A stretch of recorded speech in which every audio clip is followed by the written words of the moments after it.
Olá amigos investidores, estamos de volta para mais um vídeo. No vídeo de hoje a gente vai voltar a falar, depois de muito tempo, do fundo imobiliário de papel High Grade, segundo a própria gestora, CPTS11, e vamos falar do relatório do mês de julho, que trata dos dividendos que foram pagos agora no mês de agosto. Mas antes a gente vai trazer alguns números importantes, algumas informações importantes para vocês sobre o fundo. Nos últimos 12 meses, o fundo distribuiu um dividend yield de 10,4% ao ano. Considerando que ele é um fundo High Grade, eu acho esse yield baixo. Outros fundos high grades atualmente, fundo de papel também, estão trazendo dividend yield próximo de 12%. Então, em relação a esses fundos, eu considero esse yield dos últimos 12 meses baixo. Lembrando que ele está com P sobre VP de 0,93, ou seja, ele está com 7% de desconto. Esse 7% de desconto nos dá uma oportunidade de entrada no fundo. Esses outros fundos que eu falei para vocês, que são high grade, que estão com yield maior, também estão com P sobre VP maior. Alguns ultrapassando o P sobre VP 1. Ou seja, eles não estão baratos, como esse aqui. Mas lembrando também que aqui a gente não faz recomendação nem de venda, nem de compra de nenhum fundo imobiliário, nenhum FINFRA, nenhum FIAGRO. Somente você pode decidir se é bom ou não colocar esse fundo na sua carteira, baseado nos seus estudos e também nessas informações que eu estou passando nesse vídeo para você. Só que fazendo aquilo que eu considero justo, que é o quê? Fazer o ajuste do valor de mercado para o valor patrimonial, deixando o P sobre VP1, esse yield dos últimos 12 meses cairia de 10,4% para apenas 9,7% ao ano. Ou seja, um dividend yield pior ainda. Como eu falei para vocês, alguns fundos high grades top, como HGCR e KNCR, estão pagando a faixa de 12% ao ano. Eles já estão até com uma quedinha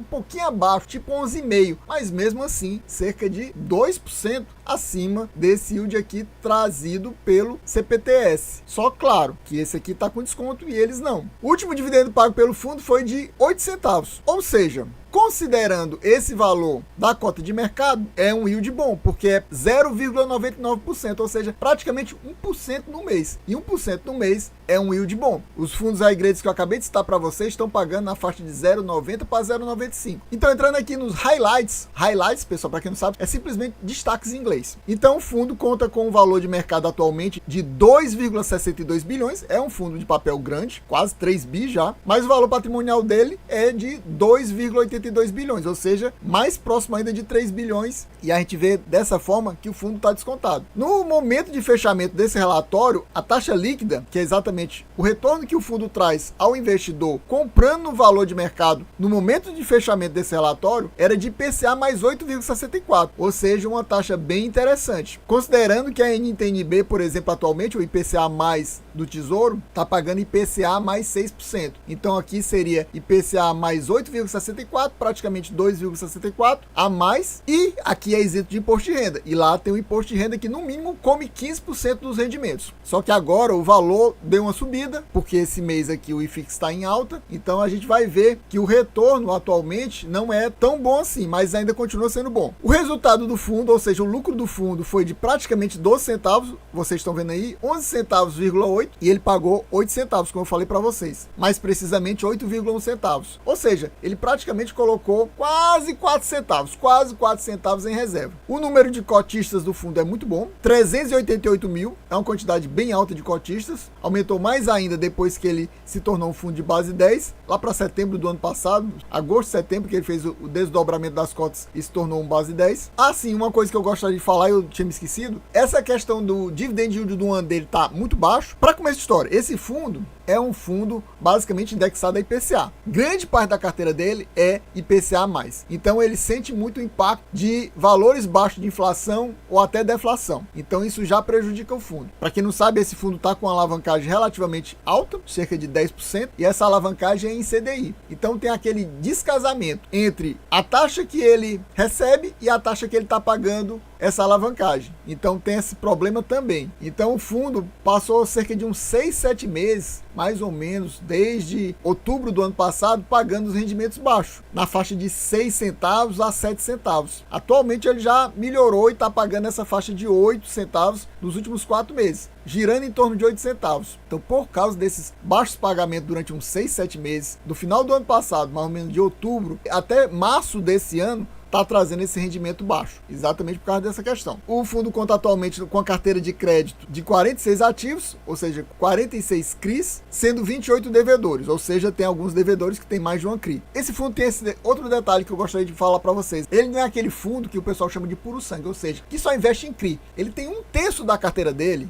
que é muito, né? 1/3 da carteira dele é investida em outros fundos imobiliários. Tem essa questão do retorno dos fundos imobiliários que também afeta os rendimentos do fundo. Então essa combinação ruim de retorno ruim de outros fundos imobiliários com quando tem problema no IPCA. Então são essas duas questões juntas. Essa parte da carteira dele que é CRI, ou seja, a grande maioria é CRI, quase 70% da carteira dele é CRI, está trazendo um retorno de IPCA mais 7,88, mostrando, como eu falei, esse carrego aí é carrego de fundo high grade, por isso que eles consideram fundo high grade e eu considero ele fundo high grade também. Percentual pequeno da carteira dele, que é indexado a CDI, está tendo um retorno de CDI mais 3,43%, que para mim é uma taxa middle risk, mas bem tranquila e, como eu falei, é um percentual pequeno da carteira, não é um percentual grande. Então, ele basicamente é um fundo realmente high grade, por causa desse percentual bem alto investido em CRIs que estão indexados ao IPCA. E atualmente o fundo está com 100% de ativos adimplentes, ou seja, ninguém está dando calote no fundo. Resumo do relatório. Eu vou comentar com vocês apenas os destaques principais sobre o fundo. Se você tiver interesse para ler tudo, você dá uma pausa e lê. Sobre a distribuição de dividendos eu já comentei, então vocês só confirmam aí, 8 centavos por cota, pagos agora no mês de agosto. Movimentação na carteira, que ele chama de compras definitivas, 4,1 milhão em CRI e vendas definitivas, 61 milhões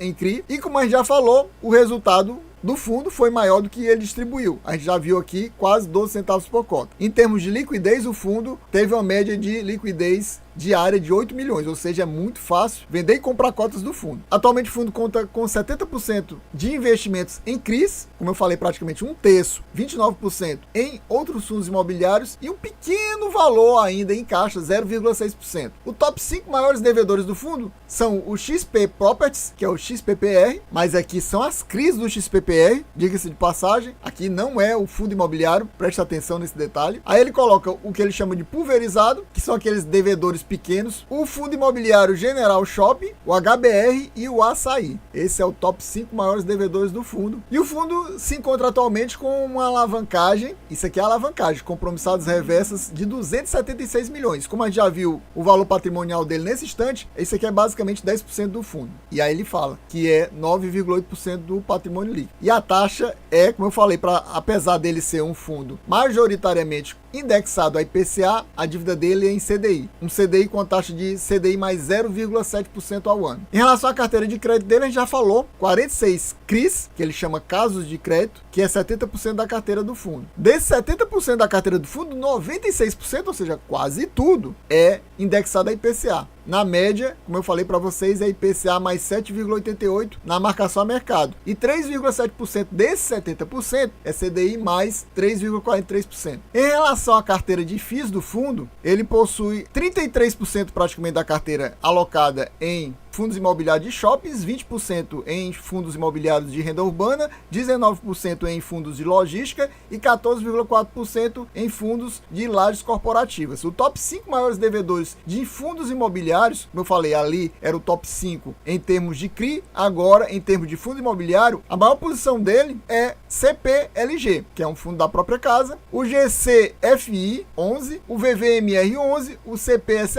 11, que é outro fundo da casa, e o CCJ 11. A gente vê que ele gosta de comprar fundos imobiliários da própria gestora. O que eu não considero legal, porque tem muita gente que considera isso aqui conflito de interesse. Aqui a gente chega na tabela de sensibilidade do fundo, como eu falei para vocês. Lá no começo ele citou que estava trazendo um retorno de IPCA mais 8,64. Mas considerando que o valor aumentou, 8,64 era quando a cota estava valendo no mercado 8,24. Agora ela está muito mais próxima de 8,32. Pode ser que termine o mês a 8,32 ou até um pouquinho mais. Então no momento ela está trazendo um retorno líquido de IPCA mais 8,46. Mas, como eu falei para vocês, ainda é um retorno muito bom, considerando que a NTNB atualmente está nessa faixa de IPCA mais 6. Seria uma diferença de praticamente 2,5% de retorno em relação à NTNB, só que na NTNB você tem um desconto de, na melhor das hipóteses, 15% ainda de imposto de renda. Então, você ganharia nessa isenção do imposto de renda aqui e mais esse spread aqui em relação à NTN-B. A gente vai entrar aqui nessa questão da movimentação da carteira do fundo nesse mês de julho, mas antes eu gostaria de perguntar para você, você possui o CPTS 11 na sua carteira? Tá pensando em colocar na sua carteira, aproveitando que ele está descontado? Tá pensando em aumentar a sua posição, reduzir a sua posição, até mesmo zerar a sua posição, porque você tá achando que ele tá pagando pouco? Me diga aqui nos comentários para trocar informação, trocar figurinhas. Me diga quais são os seus fundos imobiliários de papel, que eu direi quais são os meus. E meu amigo, se você ainda não é inscrito nesse canal e quer continuar bem informado, seja sobre fundo imobiliário, Fiagro, FINFRA e até mesmo ação, se inscreva agora, meus amigos, agorinha mesmo. Já deixa aquele likezão, já ativa o sininho para receber as notificações dos vídeos assim que o vídeo sair, você assiste assim que sair e já comenta aqui para ajudar a gente a bater a meta de 500 views. Sim, 500 views. Se batermos essa meta de 500 views, traremos no próximo mês a leitura do relatório do mês de agosto aqui do CPTS 11. Caso a gente não bata, seria a segunda vez que a gente traz um vídeo e ele não bateria a meta. Então, se acontecer isso novamente, infelizmente, só traremos vídeos do CPTS 11 só mesmo a partir de 2025. Aqui ele traz as compras do fundo no mês de julho e traz o que eles chamam de compras definitivas e as outras compras, o que nos traz um total de vendas de 855 mil no mês. Ele gosta muito de fazer essa questão de giro da carteira, então esse aqui só está provando o que a gente já sabe da gestora. Ela gosta de fazer esse giro do portfólio dela, tanto de comprar e vender. E de vendas, 844 mil. Mas quando pega só as definitivas, vocês viram lá em cima que eu já trouxe anteriormente no resumo do relatório que não foi todo esse valor. Mas se a gente considerar esse total, foi praticamente o mesmo valor, tanto de compra como de venda. Aqui a gente vê as movimentações da carteira em relação aos fundos imobiliários, ali era em relação aos CRIs, que a gente acabou de ver. Então as principais movimentações, ou seja, ele não mostra todos, só as principais. Comprou 35 milhões em JCCJ 11. Comprou mais 20 milhões em EVBI 15. Vendeu 3,7 milhões do XPIZ 11. E também vendeu 2 milhões do HSR 11. Em relação à DRE do fundo, que é uma DRE caixa, essa aqui não é aquela DRE que eu considero perfeita, ela está acima daquele mínimo que eu considero ideal, que é 6 meses, ela está com 7 meses, então melhor ainda. Mas vamos focar aqui nos últimos 2 meses. Nos últimos 2 meses você vê que a receita de junho para julho cresceu muito, 12 milhões. Por que cresceu tanto? Negociações de CRIs teve uma atualização monetária gigantesca. Isso causou impacto aqui nesse resultado de negociação de CRIs. Ó, passou de 4 milhões e 200 mil para 18,300. Meus amigos, praticamente 14 milhões. É muito grande essa diferença. Em termos de atualização monetária, mais precisamente, que é uma fração do total aqui do resultado de negociação de CRIs, passou de 4 milhões e meio para 20 milhões e 400. Ou seja, só aqui foi praticamente 16 milhões. Em relação ao resultado relativo a rendimentos de fundos imobiliários, passou de 5 milhões e meio para 8 milhões e 900. Também aumentou cerca de 3 milhões e meio. Então você vê que por isso essa receita foi muito maior, cerca aí de 12 milhões e 300 mil superior do mês de junho para o mês de julho. As despesas foram praticamente as mesmas. Na realidade, em junho ainda teve uma despesa um pouquinho maior, de cerca de 6 milhões contra 5 milhões em julho. E você vê que isso aconteceu basicamente porque teve um imposto muito grande em relação ao ganho de capital. Quase 900 mil pagando imposto de renda em cima de venda de ativos com ganho de capital. Então foi 900 mil aqui que ele perdeu por causa desse imposto. No final das contas, fazendo a comparação de junho com julho, o resultado, ou seja, o lucro do fundo no mês de junho foi de 24 milhões e meio praticamente, contra 37 milhões e meio em julho. Ou seja, 13 milhões de diferença. Nisso o que aconteceu? O resultado por cota foi muito menor no mês de junho, cerca de 7 centavos e meio e 11,8 centavos, praticamente 12 centavos em julho. Uma diferença bem grande aqui de um mês para o outro, cerca de 4 centavos. Ele distribuiu praticamente a mesma coisa, 24 milhões e meio em junho e cerca de 25 milhões e 700, 1 milhão e 300 mil a mais em julho, o que nos dá por cota 7,7 centavos em junho e 8,1 centavos em julho. E o fundo tinha pouquíssimo dinheiro de resultado acumulado acumulado, ou seja, de lucro acumulado ou uma reserva, era apenas 24 mil, colocou quase 12 milhões em reserva, ele agora tem de quase 4 centavos, 3,7 centavos, ou seja, está com uma reserva bem interessante para ele distribuir nos próximos meses. Aqui a gente chega nessa questão da exposição por devedor. O maior devedor dele, os fundos imobiliários. O principal risco dele, exposição a devedor, é 30%, praticamente 29% em fundos imobiliários. Aí tem 13%, que a maior posição dele em CRI pertence ao XP Properties, o XPPR, que é 13,1%. Tem aqueles CRIs pulverizados, que no total é 9%. Também tem uma participação grande em CRIs do fundo imobiliário General Shopping, de 6,4%. Finalizando o top 5, que a gente até citou lá em cima, é 4,4% no HBR. E aqui a gente já tinha falado, a carteira dele é quase 1/3 em fundos imobiliários e praticamente os outros 2/3, cerca de 68%, é em CRIs indexados ao IPCA e um pouquinho só, cerca de 2,6%, não chega nem a 3%, indexados a CDI. Em fundos imobiliários, a gente já tinha visto também, aqui você tem uma noção melhor, que a maior posição do fundo é em um fundo da casa, 2,2%. Depois vem o GSFI, 2%, depois o VVMR, 1,7%, o CPSH, que é outro fundo da Capitânia, 1,7%, e depois o JCCJ, de 1,7%. Você vê que ele tem uma grande diversificação na realidade, porque são percentuais bem baixos de investimento em relação a fundos imobiliários. E pessoal, então a gente vai ficando por aqui, espero que vocês tenham gostado. Quem gostou, já sabe, se não for inscrito, se inscreva agora, agorinha mesmo. Já deixa aquele likezão, já comenta aqui para ajudar a gente a bater a meta de 500 views. Sim, 500 views, se batermos essa meta, no mês que vem, no mês de setembro, estaremos trazendo mais uma leitura do relatório do mês de agosto aqui do CPTS 11 da Capitânia. E aqui embaixo tem mais um conteúdo, mais um vídeo aqui do canal para você continuar assistindo e acompanhando nosso canal. É isso aí, valeu, até a próxima e fui!